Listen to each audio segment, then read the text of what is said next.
نعم، نحن متواجدون في ديوان البراك في منطقة الأندلس، حيث توافد الكثير من المواطنين وبعض أعضاء والمنضمين للتيارات والكتل السياسية إلى ديوان البراك ليتضامنوا معه على خلفية احتجازه من قبل النيابة العامة. هم حاليا من فترة ما بعد الإفطار وهم يتوافدون إلى الديوان ولا زالوا في توافد حتى هذه الساعة. طبعا وردتنا أيضا أنباء بأن هناك تسكير لبوابة السجن المركزي بالحواجز، لكن إلى الآن لم نسمع من هذا الموقع أو من هذا المكان أن هناك نية من قبل البعض بأن يتوجهوا إلى السجن المركزي أو أن يخرجوا أساسا من الديوان. وللاطلاع أكثر على هذا الموضوع راح ينضم معنا الدكتور خالد شخير، النائب في المجلس المبطل الثاني 2012، ليخبرنا أكثر عن هذا الموضوع. الدكتور خالد تفضل. حياك الله. مرحبا بك دكتور.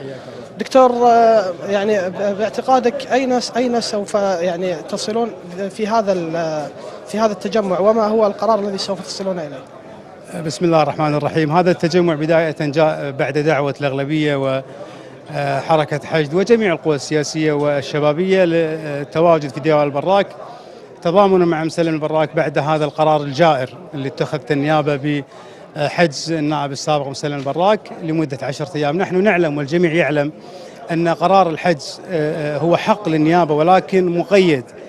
أول تقييد له أن خوفا من هروب المتهم، ومسلم اليوم الكل يعلم أن عليه فوق 100 قضية، يعني ما هو الشخص اللي يهرب من مواجهة السلطة.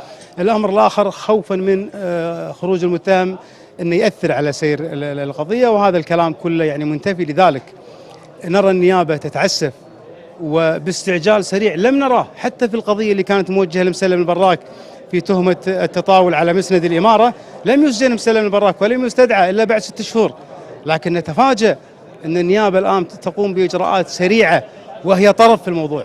ولكن دكتور، ما الرسالة التي تريدون إيصالها للمعنيين؟ أنا أقول لك يعني اليوم الشعب الكويتي يعلم أن النيابة العامة هناك تهمة هي جنحة لمسلم البراك وتم التعسف مع مسلم البراك. في المقابل النيابة وصلت رسالة للشعب الكويتي أن جاسم الخرافي وناصر محمد متهمين الآن بخيانة البلد، وفي قضية أكبر من الشأن المحلي.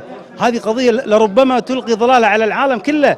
احنا اليوم نتكلم عن جريمة كبرى، غسيل أموال، متهم فيها جاسم الخرافي وناصر محمد. إلى هذه اللحظة لم يتم استدعائهم. فلذلك أنا أقول الرسالة واضحة أن الشعب الكويتي ما راح يسكت، وأنا أقول للجميع بما فيهم السلطة القضائية، الشعب هو مصدر السلطات، الأمة مصدر السلطات. لقيناها في فترة من الفترات أسقطت السلطة التنفيذية وأسقطت السلطة التشريعية في مجلس 2009. لذلك لا سلطة تعلو فوق سلطة الشعب. إذا حادت إحدى السلطات عن مسارها فلذلك يجب على الشعب. واليوم أنتم شايفين الحشود الكبيرة اللي قاعد تتوافد على ديوان البراك، وهذه حنا قلنا اليوم هذه نقطة بداية. لا يعتقدون أن القضية بس اعتصام اليوم وينتهي، لا، نحن مستمرين في إطار تصعيدي بشكل يومي. هذا الوضع اللي قاعد يصير في البلد لا يمكن يسكت عنه.